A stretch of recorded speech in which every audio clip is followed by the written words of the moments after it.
11 মাস পর আবার নিউজিল্যান্ডের লাল বলের ক্রিকেটে ফিরছেন কিংবদন্তি ব্যাটসম্যান কেন উইলিয়ামসন। তার অনুপস্থিতিতে কিউইদের ব্যাটিং লাইনআপে যে ফাঁক তৈরি হয়েছিল তা এবার পূরণ হতে চলেছে। শুধু উইলিয়ামসনই নয়, দীর্ঘ সময় পর স্কোয়াডে ফিরছেন ব্লেয়ার টিকনারও। এই সিরিজে নিউজিল্যান্ডের প্রস্তুতি, নেতৃত্বের গুরুত্ব এবং ওয়েস্ট ইন্ডিজের বিপক্ষে শুরু হতে যাওয়া উত্তেজনাপূর্ণ টেস্ট মহাযুদ্ধ, উইলিয়ামসনের ফেরা নিয়ে বাকিটা জানব বিস্তারিত।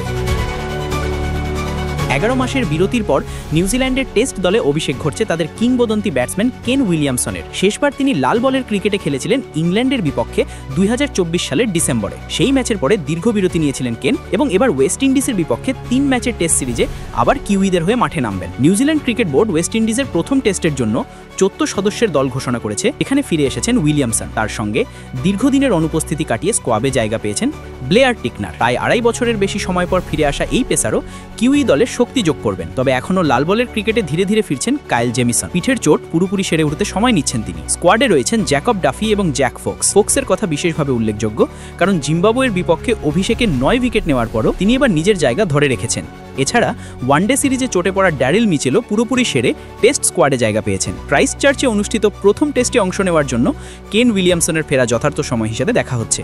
তিনি ইংল্যান্ডের বিপক্ষে শেষ ম্যাচে 156 রানের উজ্জ্বল ইনিংস খেলেছিলেন। নিউজিল্যান্ডের ইতিহাসের সর্বোচ্চ টেস্ট সংগ্রাহক এই ব্যাটসম্যান 35 বছর বয়সে লাল বলের ক্রিকেটে আবারও ফিরছেন। উল্লেখ্য, তিনি এই বছরের শুরুতে আন্তর্জাতিক টি20 থেকে অবসর নিয়েছেন এবং জুলাই-অগস্টে জিম্বাবুয়ের বিপক্ষে 2 টেস্ট সিরিজও খেলেননি। নিউজিল্যান্ডের প্রধান কোচ রব ওয়াল্টার উইলিয়ামসনের ফেরার গুরুত্ব নিয়ে বলেছেন, কেনের মাঠের দক্ষতা নিজেই কথা বলে।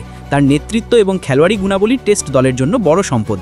তার ফেরাটা আমাদের জন্য অত্যন্ত গুরুত্বপূর্ণ। তিনি আরও বলেন, এই সিরিজে উইলিয়ামসনের অভিজ্ঞতা এবং কৌশল দলের জন্য মূল সমর্থন হিসাবে কাজ করবে। উইলিয়ামসনের সঙ্গে দলের অন্য ফোকাসার পেসার টিকনারও সম্প্রতি ইংল্যান্ডের বিপক্ষে ওয়ানডে সিরিজে দুর্দান্ত পারফরমেন্স দেখিয়েছেন। 2 ম্যাচে 32 বছর বয়সী ডানহাতি পেসার 8 উইকেট নেন, যা তাকে টেস্ট স্কোয়াডে ফেরার সুযোগ এনে দিয়েছে। নিউজিল্যান্ড এবং ওয়েস্ট ইন্ডিজের মধ্যে 3 ম্যাচের টেস্ট সিরিজের প্রথম ম্যাচ অনুষ্ঠিত হবে 2 ডিসেম্বর। কিউই দলের জন্য এটি কেবল উইলিয়ামসনের প্রত্যাবর্তনের ম্যাচ নয়, এটি দলের ব্যাটিং এবং বোলিং একজুটিও পরীক্ষা হবে। বিশেষ করে উইলিয়ামসনের অভিজ্ঞতা মিডল অর্ডারের স্থিতিশীলতা এবং চাপ সামলানোর ক্ষমতা যোগ করবে। উইলিয়ামসনের উপস্থিতি কিউই দলের আত্মবিশ্বাসকে বাড়াবে।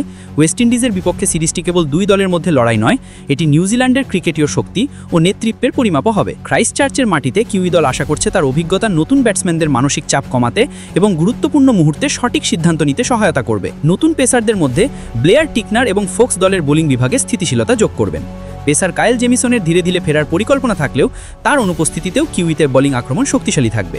ড্যারিল মিচেলও ওয়ানডে থেকে ফিরে ক্রাইস্টচার্চে মাঠে নামবেন, যা মিডল অর্ডারকে আরও শক্তিশালী করবে। সিরিজের জন্য নিউজিল্যান্ডের পরিকল্পনা স্পষ্ট: অভিজ্ঞতা এবং নতুন প্রতিভার সমন্বয় করে ওয়েস্ট ইন্ডিজের বিপক্ষে একটি শক্তিশালী দল মাঠে নামানো। টেস্ট ক্রিকেটের ইতিহাসে গুরুত্বপূর্ণ এই সিরিজে কিউই দলের প্রত্যাশা, উৎসাহ এবং প্রস্তুতি প্রতিটি ম্যাচকে দর্শকপ্রিয় করে তুলবে।